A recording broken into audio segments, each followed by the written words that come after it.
Hi, we are Team Aurora. This is... I'm Eric. I'm Vanessa. I'm Valerie. So here we go. So we're going to be doing some experiments to really quickly explain pressure gradient force, low pressure systems and divergence, thunder, and how air hockey tables work. All right. So we're gonna do a quick few experiments on dry ice and thunder. Dry ice we're gonna use to show sublimation and then also pressure gradient forces and high pressure systems. So with this guy first, what we're gonna do is when you add water, as you see, the dry ice is sublimating, right? And that's where you're seeing the carbon dioxide, the ice, which is what dry ice is, the solid carbon dioxide turn into gas form. And what that's doing is it's a form of changing matter that we talked about earlier in cloud development. And what it is it's taking latent heat out of the atmosphere because the molecules are speeding up and essentially they're absorbing energy. So it's taking latent heat out of the atmosphere. Much like when a cloud condenses, which is the other direction, it releases latent heat into the atmosphere. So what we're seeing here again is sublimation. This is dry ice going from a solid to a gas matter, and it's releasing latent heat into the atmosphere. It's kind of cool too. We have to save this water actually for this part. So with this part, what we're going to demonstrate is a high pressure system and pressure gradient forces, right? So once I add this water, you're going to see that the dry ice, don't try this stuff at home by the way, this stuff, make sure you're always wearing your safety gear. What we're going to see is once you add the water, the dry ice is going to sublimate pretty quickly. Just like that. And when I pick this up with my safety gear and I pour it onto the table, what you're seeing is much like a high pressure system. You're seeing this air sinking, right? And once it's hitting the table, what's happening is it's creating a pressure gradient force really close to where the carbon dioxide is hitting the table, and it's all moving outwards, which you can see right there as it kind of moves outwards again. And again, like what this is demonstrating is a high pressure system, but also pressure gradient forces when the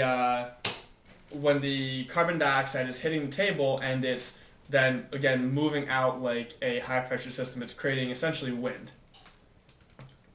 Now, Valerie is going to demonstrate how thunder works. Alright, so when there's thunder, there's a strong pressure gradient force within the storm system, and so when you blow up the paper bag or the plastic bag, then there's a lot of air trapped in here, and then there's thunder. And the reason that works again is because there's a high pressure system that was created outside the bag. It's much like you would see with lightning. The lightning superheats the air and it expands rapidly, and you essentially hear that shock wave, and that's why you can hear thunder, much like you could hear Valerie smashing the bag. All right, we're Team Aurora, and that's our presentation for you.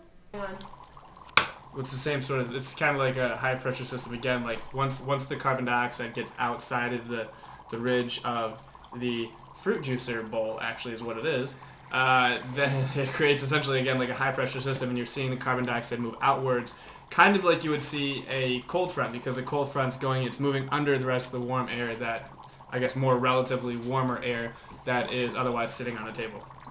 And the carbon dioxide is more dense than the Exactly. regular air. And cold. Outtake number 1. What's going on, Eric?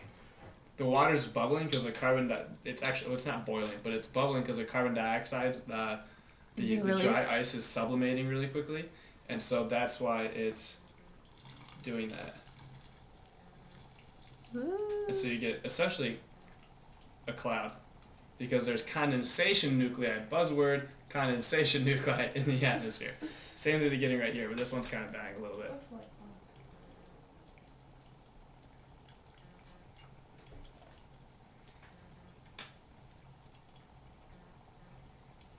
What you don't want to do is put carbon dioxide in water in a bottle and screw the lid on, because then it'll explode. Well, maybe you want to do that, but I highly recommend that you don't, because if you hold on to it and it explodes, you can lose a hand or an eye, and that's not good. So please don't try any of these experiments at home. Dry ice is for people over the age of 18 years old. We did get carded to buy this stuff. Yes. And we are endorsing Ice Mountain water. By the way. So that's about it for you guys. We're just gonna play with this dry ice now. This stuff is a lot of fun. Now that I know you can buy this stuff commercially. Be a mad scientist. Giant mitt. This is just the preparation stages for our first experiment. I'm domesticated with my oven mitt. As you can see right now, Eric is using his protective materials to ensure that he does not burn his. I tried that once. It actually does kind of burn. So don't. Long story short, don't touch dry ice with your bare hand. It says that on the bag, but I didn't listen. Or read, because he can't. I am illiterate.